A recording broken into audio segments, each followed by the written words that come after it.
Hello dear students and parents. पिछले 2-3 दिनों से हम सारी चीज़ें देख रहे हैं कि एनटीए ने जो भी गड़बड़ की है वो हमने ऑब्जर्व की है। स्पेशली अगर मैं बात करूँ पूरे अब तक क्या क्या चल रहा है, तो 5 मई को हमारी एग्ज़ाम हुई थी नीट यूजी की, कि जिसमें 23 लाख से ज़्यादा बच्चों ने पार्टिसिपेट किया था। उसका रिजल्ट एक्सपेक्टेड था कि 14 जून को आना चाहिए, लेकिन अनएक्सपेक्टेड 4 जून को जब लोकसभा का भी इलेक्शन का रिजल्ट डिक्लेयर हुआ, उसी दिन चुपके से एनटीए वालों ने इस नीट यूजी का भी रिजल्ट डिक्लेयर किया। इस रिजल्ट में बहुत सारी शॉकिंग चीज़ें थी, कि जैसे सबसे पहले तो उन्होंने इसी दिन को क्यों चूज़ किया, कि जो वैसे देखा जाए तो पूरे भारत में दूसरे जगह पर पूरा फोकस डाइवर्ट हुआ था। और सबसे इम्पोर्टेंट जो चीज़ें नज़र आई उसमें पहली चीज़ जो थी वो 67 के करीब बच्चों को आउट ऑफ स्कोर आया है। उसी के साथ पहली बार ऐसे हुआ है कि 718 719 ऐसा स्कोर भी हमको देखने को मिला, कि जो प्रैक्टिकली पॉसिबल नहीं है। क्योंकि अगर मैं नीट एग्जाम की बात करूंगा तो हर क्वेश्चन के लिए +4 मार्क्स होता है और गलत क्वेश्चन के लिए -1 मार्क्स होता है। तो 720 के बाद जो स्कोर आता है, जो हो सकता है, वो है 650 या फिर 616। लेकिन इस बार 617 618 भी स्कोर आया। तो इसका जब जस्टिफिकेशन मांगा गया तो एनटीए वालों ने बोला कि तकरीबन 1500 बच्चों को हमने ग्रेस मार्क्स दिए थे, क्योंकि उनके सेंटर पर उनको टाइम कम मिला था, और नॉर्मलाइजेशन प्रोसेस वगैरह करके उन्होंने ये फाइनल स्कोर निकाला है, कि जिसकी वजह से कुछ बच्चों का 617 619 स्कोर आया है। साथ ही साथ अगर हम देखेंगे तो ये जो आउट ऑफ वाले बच्चे, उसमें से 6 से 7 बच्चे एक ही हरियाणा के एक ही सेंटर से आया है। ये भी थोड़ा सा डाउटफुल लगता है कि एक ही सेंटर से इतने बच्चों के आने की पॉसिबिलिटी लगभग ना के बराबर है। तो ये बहुत सारी चीज़ें, और सबसे इम्पोर्टेंट मतलब इन सारी चीज़ों पर तो डिस्कशन हो ही रहा है, लेकिन जो सबसे इम्पोर्टेंट और सबसे ज़्यादा स्टूडेंट्स पर अफेक्ट करने वाला जो पार्ट है वो है कि इस साल जो भी रैंक है वो बहुत ही ज़्यादा बढ़ गया है, कट ऑफ बहुत ही ज़्यादा बढ़ गया है।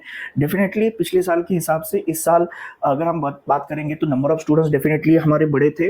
पेपर की बात करूंगा तो एज अ टीचर हमको पिछले साल के पेपर जैसा ही ये मॉडरेट लेवल का पेपर लगा। डेफिनेटली बहुत डिफिकल्ट तो नहीं था, लेकिन बहुत ही इजी भी नहीं था कि जो हम स्कोर देख रहे उतना भी इजी हमको नहीं नजर आया।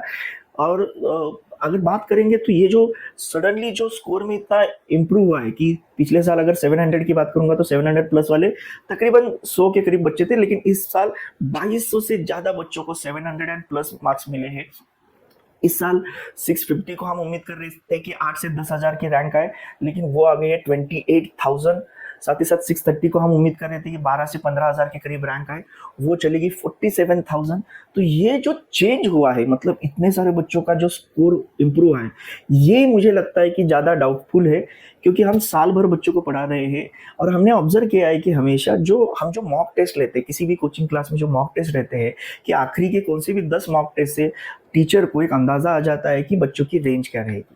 मतलब अगर बच्चे ने कंटिन्यूअसली मॉक टेस्ट में 550 से 600 तक मार्क्स लेकर आए हैं, और अगर फाइनल स्कोर उसका 680 या फिर 700 आ रहा है, तो ये कुछ डाइजेस्ट होने जैसा स्कोर नहीं है। तो ऐसे बहुत जगह पर देखा जा चुका है। और अगर इसके बारे में एक अच्छी बात बोलूँ तो बहुत सारे कोचिंग इंस्टीट्यूट इसके लिए आ गया है। स्पेशली मैं अगर बात करूँगा तो मोशन क्लास के एनवी सर है, साथ ही साथ पीडब्ल्यू के अलग पांडे सर है, साथ ही साथ एलन के बीएम सर को भी मैंने देखा कि उन्होंने भी उसके अगेंस्ट आवाज उठाई है। तो बहुत सारे कोचिंग क्लास वाले इसके अगेंस्ट आए हैं, बहुत लोगों ने पिटीशन दाखिल किया है, सुप्रीम कोर्ट में पिटीशन दाखिल किया है, साथ ही साथ लीगल नोटिस भी एनटीए वालों को भेजा है। तो बहुत सारी चीजें हो रही है। आज मैं आपके सामने आया हूँ तो ये बताने के लिए कि इसके आगे क्या होगा, और as a teacher, sorry, as a parent, as a student हमको क्या करना चाहिए। तो भाई सबसे पहले तो ये क्लियर कर देता हूँ, एनटीए जो है ये सेंट्रल गवर्नमेंट के अंडर आने वाली बॉडी है। तो हम ये जो भी चीज़ें कर रहे हैं, ऑनेस्टली बोलूँ तो डेफिनेटली हमको इसके अगेंस्ट आवाज़ उठानी है, सारी चीज़ें करनी है। लेकिन जितना हमने पिछले कुछ सालों में एनटीए का ओवरऑल बिहेवियर देखा है, मुझे पर्सनली लगता है कि बहुत ज़्यादा चेंजेस होने के चांसेस नहीं है। डेफिनेटली ये 1500 बच्चों का जो भी मामला है वो सामने आएगा, कि एग्जैक्टली कितना प्रॉब्लम हुआ था, उनको कितने एग्जैक्टली ग्रेस मार्क्स दिए हैं। ये ग्रेस मार्क्स का फंडा भी मतलब सबके लिए थोड़ा सा नया है, तो इस पर डेफिनेटली एनटीए वाले जस्टिफिकेशन देंगे। लेकिन हम बात कर रहे हैं लाखों बच्चों की। तो ऑनेस्टली बोलूँ तो ये सिर्फ 1500 बच्चों की वजह से ये जो स्कोर पूरा, जो रैंक चेंज हुआ है ये सिर्फ 1500 बच्चों की वजह से नहीं हुआ है, ये थोड़ा सा मैसिव लेवल पर, बहुत बड़े लेवल पर ये चीज़ें हुई है। अभी बहुत सारे लोग प्रोटेस्ट कर रहे हैं कि री नीट एग्ज़ाम लेने की। डेफिनेटली मुझे भी पर्सनली लगता है कि नीट री एग्ज़ाम होनी चाहिए या फिर उसी के रिलेटेड कुछ ना कुछ तो चीज़ें होनी चाहिए। लेकिन अगर हम प्रैक्टिकल अप्रोच देखेंगे तो 25 लाख बच्चों का फिर से एग्ज़ाम कंडक्ट करना, ये इतने बड़े सेटअप के लिए मुझे तो फिलहाल प्रैक्टिकली पॉसिबल नहीं लग रहा है।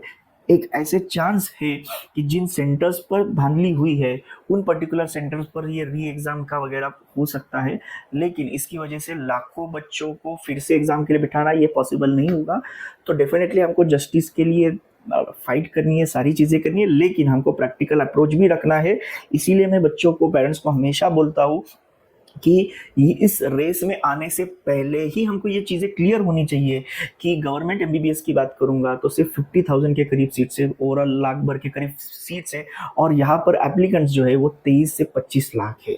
तो डे वन से ही ये चीज़ें क्लियर है कि कंपटीशन बहुत ही हाई रहता है। डेफिनेटली यहाँ पर हम उम्मीद लगा कर बैठे थे कि 620 के करीब वाले बच्चों को भी इजीली गवर्नमेंट एमबीबीएस मिल जाएगा, लेकिन अभी के हालात देखकर हमको थोड़ा सा डाउट लग रहा है कि 630 640 को भी एक अच्छा कॉलेज मिल पाए या नहीं। ऑल इंडिया कट ऑफ की बात करेंगे तो वो मे भी 650 के ऊपर भी जा सकता है। तो ये जो सडनली जो 50 मार्क्स का जो हाइक नज़र आ रहा है, ये मेरे ख्याल से थोड़ा सा डाउटफुल है, क्योंकि मैंने जैसे बोला हम बच्चों को पढ़ा रहे हैं, हमको मालूम है कि भाई उनकी मार्क्स की रेंज क्या है, और ये जो रेंज से अनएक्सपेक्टेड इतना स्कोर बढ़ा है, ये थोड़ा सा हजम होने वाला नहीं है। डेफिनेटली अभी देखते हैं कि सुप्रीम कोर्ट इसमें किस तरीके से पार्टिसिपेट करता है। हमने कोलकाता हाई कोर्ट का भी अभी एक जजमेंट सुना है कि उन्होंने, मैं क्लियर कर देता हूँ, उन्होंने काउंसलिंग राउंड पर स्टे नहीं लगाया। उन्होंने बोला है कि हम ऑब्जर्वेशन करेंगे, हम आप उनको मतलब आप प्रोसीजर करो, लेकिन हमारी जो भी अभी मतलब हमारी जो भी सारा चल रहा है कि उसकी वजह से आप प्रोविजनल एडमिशन बच्चों को दे सकते हो, लेकिन उसमें चेंजेस भी हो सकते हैं। तो स्टे नहीं लेकर आई, ये थोड़ा सा बात मैं क्लियर कर देता हूँ। और साथ ही साथ एज अ पेरेंट हमको भी क्या करना है वो समझ के लेते हैं। डेफिनेटली अभी कोर्ट इसमें किस तरीके से डिसीजन देता है, क्या क्या प्रोसीजर होती है, ये तो हमको देखना ही है, लेकिन मुझे पर्सनली लगता है कि हमको बाकी की चीज़ों के ऊपर भी ध्यान देना पड़ेगा। हमको ये अभी के लिए एक्सेप्ट करना पड़ेगा कि धांधली हुई है, लेकिन उन 1500 बच्चों की वजह से आपका रैंक जो एक्सपेक्टेड था कि 10-12 हज़ार आए, वो 30,000 गया है। तो ये थोड़ा सा पॉसिबल नहीं है कि 600 के स्कोर पर हम उम्मीद कर रहे थे कि 30,000 के करीब रैंक आए, वो 80-90,000 तक चला गया। तो इतना जो ड्रास्टिक चेंज हुआ है वो उन 1500 बच्चों की वजह से चेंज नहीं होने वाला। तो ये बात क्लियर होती है कि भाई ये सारी चीज़ें एक ही साथ चेंज नहीं होगी। बहुत सारे बच्चे से उम्मीद लगा के बैठे हैं कि अभी कोर्ट में कुछ डिसीजन होगा और सबको गवर्नमेंट कॉलेज मिल जाएगा। तो ये प्रैक्टिकल अप्रोच समझ के लीजिए। 50,000 ही गवर्नमेंट एमबीबीएस सीट से, तो डेफिनेटली एनटीए ने बहुत सारी गलतियां की है, लेकिन उन गलतियों की वजह से अगर उनको हम करेक्ट करने की भी कोशिश करेंगे, फिर भी सारे बच्चों को एडमिशन मिलना पॉसिबल नहीं है। ये बात समझ के लीजिए। साथ ही साथ अभी बहुत सारे बच्चे, पेरेंट्स हमको पूछ रहे हैं कि सर अभी रिपीट करे क्या। तो मेरी हाथ जोड़कर आपसे विनती है कि रिपीट करने के बारे में बिल्कुल मत सोचिए, क्योंकि हमने ऑब्जर्व किया है कि 90% केसेस में रिपीट करने से बहुत ड्रास्टिक चेंज नहीं होता है। तो आपसे हाथ जोड़कर विनती है कि रिपीट के चक्कर में मत पड़िए। रिपीट करने से सिर्फ हमारे इंस्टीट्यूट वालों का ही फायदा होता है। बहुत ही कम केसेस में हमने देखा है कि रिपीट की वजह से स्कोर इंप्रूव हो सकता है। ऐसे लोगों को पर्सनल काउंसलिंग करके हम बताते हैं कि एक्चुअली आपको रिपीट करने की ज़रूरत है या नहीं। हमारे पास आफ्टर एमबीबीएस बहुत सारे ऑप्शंस है। एमबीबीएस को छोड़कर भी बहुत सारे ऑप्शंस है, बीएमएस है, बीएचएमएस है, बीवीएस है, पैरामेडिकल है। तो मुझे ऐसे लगता है कि हमको ये प्लान बी, प्लान सी जो हमने रखा था उसके बारे में भी हमको थोड़ा सा देखना पड़ेगा। और ये सारी चीज़ें जो है उसको एक बार ध्यान से देखिए, अपने माँ बाप के साथ बच्चों बैठिए, ये बाकी के ऑप्शंस पर भी अच्छे से काम कीजिए, क्योंकि बहुत ज़्यादा उम्मीद लगाकर बैठोगे तो आपको ही परेशानी होगी, प्रॉब्लम होगा। अनफॉर्चुनेटली हमारी जो अभी की सिस्टम चल रही है उस हिसाब से बहुत ड्रास्टिक चेंज हो गया ऐसे मुझे नहीं लगता है। एंड अगेन ये मेरे पर्सनल ओपिनियन नहीं है, मैंने बहुत सारे एजुकेशनल फील्ड के एक्सपर्ट के साथ साथ ही साथ जो लॉ का मतलब जो टेक्निकल पार्ट रहता है ऐसे बहुत सारे लॉयर के साथ ये चीज़ें डिस्कस करने के बाद ही मैं आपके सामने आया हूँ। तो अपना प्लान बी प्लान सी जो है उसको अच्छे से तैयार करके रखिए।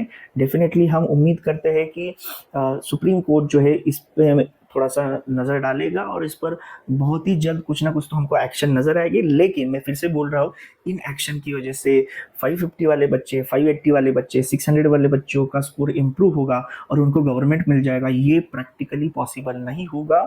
तो इसीलिए मेरी हाथ जोड़कर विनती है आप सबको कि पैनिक मत होइए, अपना जो भी सेकंड ऑप्शन है उन पर काम करना स्टार्ट कर दीजिए।